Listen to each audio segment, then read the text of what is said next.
Have you ever wondered why the deepest wounds often come not from enemies, but from loved ones? Why the people who know us best are the ones who sometimes hurt us the worst? Welcome back to the channel. I'm your host, and today we're exploring one of the most emotionally charged realities of human relationships, while the people closest to us are often the ones who inflict the greatest pain. Whether it's a family member, a close friend, or a romantic partner, the betrayal and hurt we experience in these relationships often leave scars that run far deeper than any insult from a stranger ever could. At first glance, it seems paradoxical. Shouldn't the people who love us the most be the ones who protect us, uplift us, and understand us? Shouldn't they be our safe space? And yet, more often than not, we find ourselves reeling from words spoken in anger by a spouse, dismissiveness from a parent, or abandonment by a best friend. So, why does this happen? Let's begin with this painful truth. Intimacy creates vulnerability. The closer someone is to your heart, the deeper access they have to your fears, insecurities, and dreams. This access is a double-edged sword. It can be used for deep connection or devastating betrayal. Strangers don't know your weaknesses. Loved ones do. When someone close to us says something cruel, it lands harder because we believe they should know better.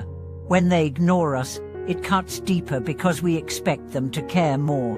When they disappoint us, it shatters our sense of security because we placed our emotional survival in their hands. This emotional proximity is what makes the pain feel personal. If a stranger insults you, you might shrug it off. But if your sibling mocks your dream, it can make you question your worth. If your partner forgets your birthday, it's not just forgetfulness, it feels like neglect. If a friend ghosts you during a hard time, it's not just absence, it feels like abandonment. Now let's talk about expectations.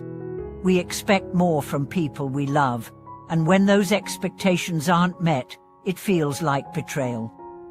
This doesn't mean the other person intended to hurt us. Often, they're dealing with their own pain, their own blind spots, their own unresolved traumas. But intention doesn't erase impact. Love without understanding becomes assumption. Care without communication becomes pressure. Closeness without boundaries becomes suffocation. One of the most common dynamics in close relationships is projection. People project their unmet needs, their fears, their frustrations onto those nearest to them. A parent who never healed from their own childhood may criticize their child's every move, not out of malice, but out of fear that their child will make the same mistakes. A partner who feels insecure may become controlling, not because they don't trust you, but because they don't trust themselves. We must recognize that pain often speaks in code. Anger may be a cry for help. Silence may be fear wearing a mask. Harsh words may be anti-lead wounds lashing out. Understanding this doesn't justify the pain we feel, but it does help us stop the cycle of hurt. Because often, hurt people, and healing starts with seeing the pain behind the behavior. But what about our own role? Sometimes we give too much of ourselves to people who haven't earned that privilege. We confuse history with loyalty, biology with love, obligation with connection. We stay silent when we should speak up. We tolerate disrespect in the name of harmony. We keep peace at the cost of our own emotional health. Inner strength is knowing when to stay and nurture, and when to walk away and protect. It's knowing that love isn't meant to hurt more than it heals, that forgiveness is noble, but boundaries are essential. That family is not just who we are born to, but who we feel safe with. Let's look at a real story. Lena grew up with a mother who was emotionally volatile. As a child, she was the peacekeeper, always tiptoeing, always adjusting, always apologizing for things that weren't her fault. As an adult, she carried those patterns into her relationships. She avoided conflict, internalized blame, and felt guilty for having needs. It wasn't until she sat across from a therapist and heard the words, "What happened to you wasn't your fault," that she began to unravel the truth. Her mother wasn't evil. She was auntie-led. But Lena's healing didn't begin until she stopped trying to fix her mother and started nurturing her own ones. She set boundaries. She learned to say no. She built relationships based on mutual respect, not emotional survival.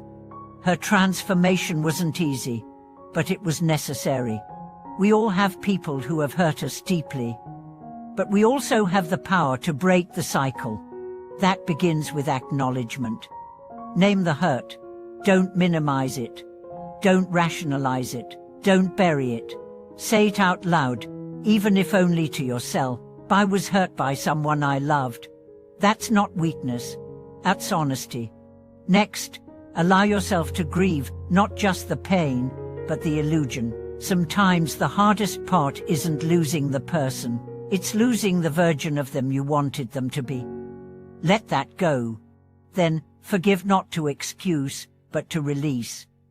Forgiveness doesn't mean reconnection. It means freedom. It means saying, I will no longer carry the weight of your actions in my heart. And finally, redefine closeness.